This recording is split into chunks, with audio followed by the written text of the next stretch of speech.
नमस्कार दोस्तों, मैं हूं डॉक्टर श्रुति और आपका बहुत बहुत स्वागत है मेरी इस channel the divine energy astro vastu and gemstones में।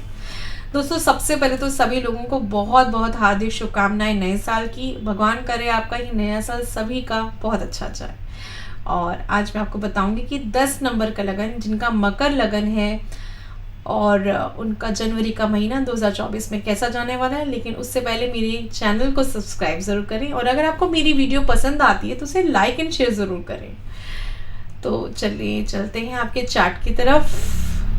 तो दोस्तों, ये है आपका चार्ट जनवरी का और 10 नंबर का लगन स्वामी शनि बनते हैं और वो बहुत ही स्ट्रॉन्ग पोजीशन में है, लेकिन लगन में सूर्य बैठे हैं। अब जिन जिन की कुंडलियों में सूर्य स्ट्रॉन्ग है वो तो बहुत अच्छा रिजल्ट देंगे।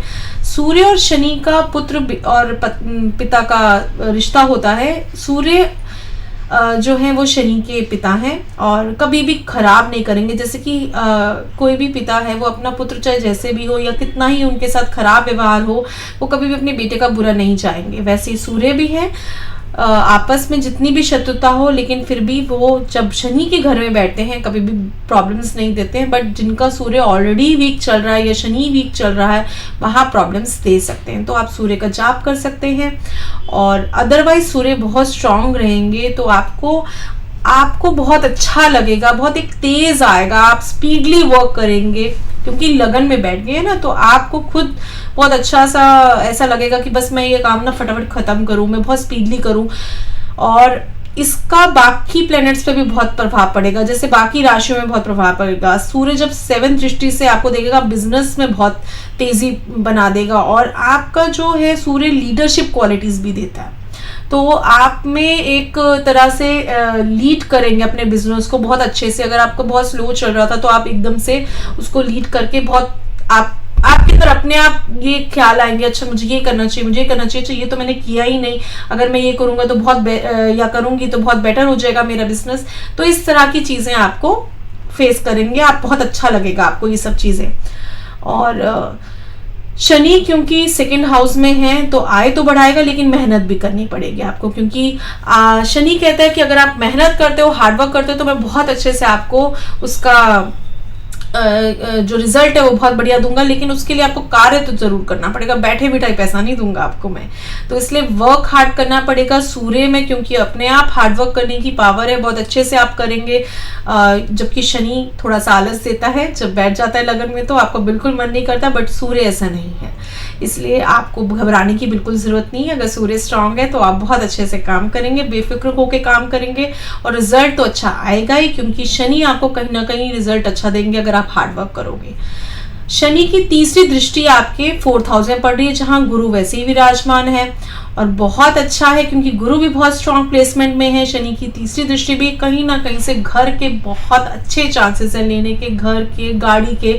अगर आप प्लान कर रहे हो बहुत टाइम से कि आप इन्वेस्ट करना चाहते हो नए घर में, तो ये टाइम बहुत अच्छा है। और शनि भी काफी टाइम तक है, गुरु भी काफी टाइम तक है, अभी इसी महीने की बात नहीं है या आगे भी। अगर आप कई बार ऐसा होता है हम प्लानिंग कर रहे हैं, हमारा पूरा योग बना हुआ है लेकिन उतने पैसे नहीं हो पाते या इतनी चीजें हम करने में टाइम लग जाता है, तो अभी टाइम है। मेरे कहने का मतलब है अभी बहुत क्विकली, सिर्फ 1 ही महीना नहीं है कि आपको मैं बोलूं, अभी आपके पास टाइम है, आप आराम से उस चीज की प्लानिंग कर सकते हो।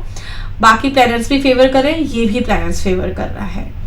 और शनि की जहां तक रही 7वीं दृष्टि की बात, तो वो आपके 8म भाव में देख रहा है।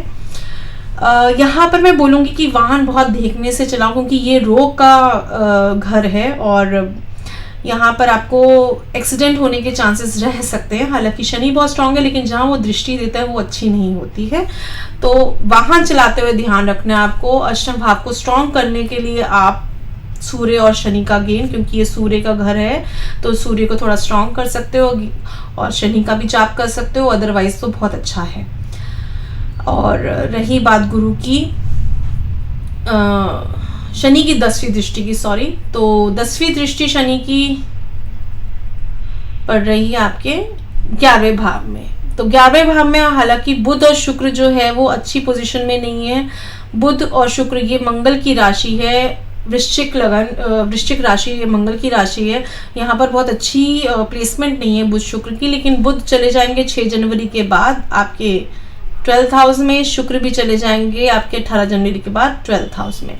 तो यहाँ पर अगर कुछ नए आय के हैं, मतलब जैसे अगर आपका आय बढ़ने के या आय में कहीं ना कहीं प्रॉब्लम्स आपको फेस करनी पड़ सकती है कि आता हुआ पैसे में कहीं ना कहीं रुकावट आना, आप समझ रहे हैं, ये बुध शुक्र के कारण होगा। तो बुध शुक्र का जाप तो मस्ट है। काफ़ी कुंडलियों में मैंने बोला है कि इसका जाप ज़रूर करें, क्योंकि कहीं ना कहीं जिस घर में देख रहे हैं वहाँ प्रॉब्लम्स दे रहे हैं, तो रुकावटें क्रिएट करेगा पैसा आने में। लेकिन एक बारी 1-2 महीने की बात है, जब ये चले जाएगा तो फिर बहुत बढ़िया हो जाएगा। फिर तो टाइम एकदम से क्विकली आप पैसा बनाएंगे और पैसा आप सेव करते जाएंगे, क्योंकि इन्वेस्टमेंट का ये टाइम बहुत अच्छा रहेगा। बट ये महीना मैं बोलूँगी ओवरऑल कि सही नहीं है, आपके पैसे आने में प्रॉब्लम्स रह सकती है, बट थोड़ा टाइम वेट करो। इसलिए मैं बोल रही हूँ कि 1-2 महीने यहाँ पर भ्रमण करेगा आपके 12th हाउस में, फिर 12th हाउस से जब 10th हाउस 11th हाउस में आएगा तो बुध शुक्र बहुत स्ट्रांग हो जाएगा, क्योंकि ये शनि की राशि है।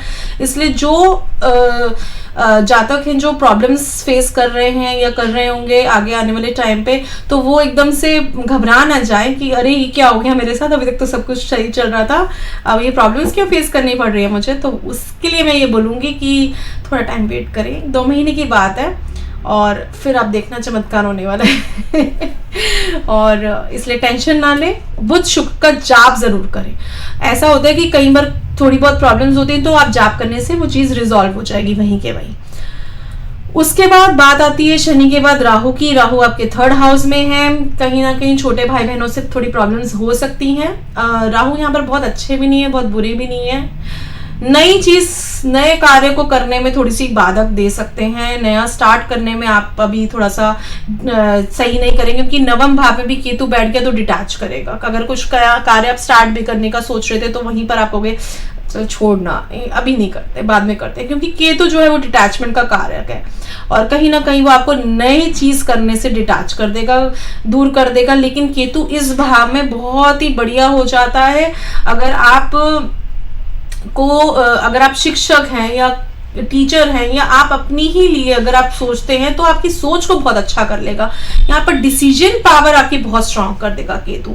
तो केतु नवम भाव में डिसीजन पावर को बहुत स्ट्रांग करता है, स्पिरिचुअल बहुत बनाता है, और कहीं ना कहीं से आपको अकल्ट साइंस की लर्निंग देता है, जो कि मैं एस्ट्रोलॉजी की बात कर रही हूँ। जैसे मैं एस्ट्रोलॉजर हूँ, वैसे केतु, क्योंकि मेरा भी केतु बहुत स्ट्रांग है, और जिसकी वजह से मैं इस लाइन में आई हूँ।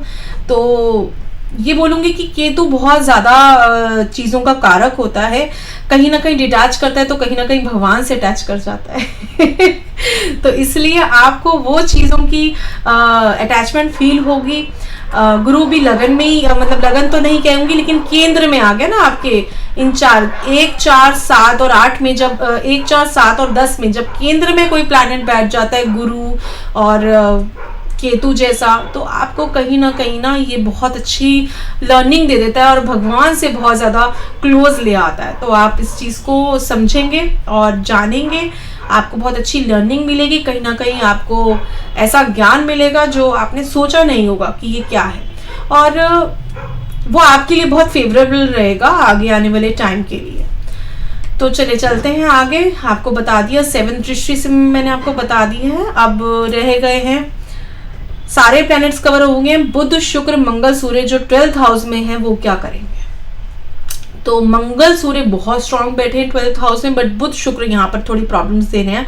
कहीं ना कहीं मेडिकल खर्चा भी हो सकता है, तो मैं कहूँगी सावधान रहें, अपना ध्यान रखें, अपना ख्याल रखें, और ड्राइव करते हुए तो खासकर बहुत ध्यान रखना है आपको। और मंगल सूर्य 12वें में आपका, ये कह सकते हो कि 12th हाउस आपके बाहर के सुख का भी, बाहर शॉपिंग का भी है, लेकिन यहाँ पर मैं कहूँगी खर्चा तो बहुत कराएंगे, बट आपके लिए बहुत ज़्यादा ओवर खर्चा मत करना, क्योंकि शुक्र यहाँ पर अच्छा नहीं है, और शुक्र लग्जरी का कारक होता है। तो जो नॉमिनल खर्चे हैं ना वो करें तो बहुत अच्छा रहेगा, लेकिन जो आप लग्जरी खर्चा करेंगे उसमें पैसा बहुत जाएगा, फिर आपको प्रॉब्लम्स तो आ ही रही हैं पैसे में आने से। तो यहाँ पर मैं बोलूँगी कि थोड़ा सोच समझ के खर्चा करें, और करना है जो ज़रूरी वो आपके लिए फेवरेबल भी रहेगा, लेकिन जो फालतू का खर्चा करेंगे वहाँ पर आपको प्रॉब्लम्स फिर आगे फ्यूचर में फेस करनी पड़ेगी। तो इसलिए ये रहा पूरा महीना आपका बहुत ओवरऑल बहुत अच्छा है। बुध शुक्र का जाप करना मस्ट है। और अगर आपको बाकी चीज़ों से रिलेटेड प्रॉब्लम आ रही है तो आप राहु का भी कर सकते हैं और शनि का भी कर सकते हैं। शनि और सूर्य, सॉरी मैंने शनि और सूर्य इसलिए बोला, जिनका सूर्य स्ट्रांग नहीं है तो वो जरूर करें। और राहु अगर कुछ नया स्टार्ट कर रहे हो या कर चुके हो और बीच में आपको प्रॉब्लम आ रही है तो मैं बोलूँगी कि भाई आप राहु का करें, अदरवाइज राहु करने की जरूरत नहीं है। आप ये 4 ही प्लैनेट का जाप करें और आपका पूरा महीना, इनफैक्ट अगला महीना भी बहुत अच्छा जाएगा। अगला महीना तो मैं आपको बताऊंगी, जल्द ही मिलूंगी आपसे, लेकिन उससे पहले मेरे चैनल को सब्सक्राइब जरूर करें और मेरी वीडियो को लाइक एंड शेयर जरूर करें। और मुझे कमेंट सेक्शन में बताएं कि आपको कैसी लगती है मेरी वीडियोस। और अगले महीने जल्द ही मिलते हैं अगले मिनी वीडियो के साथ। तब तक के लिए thank you so much and take care and bye bye. धन्यवाद।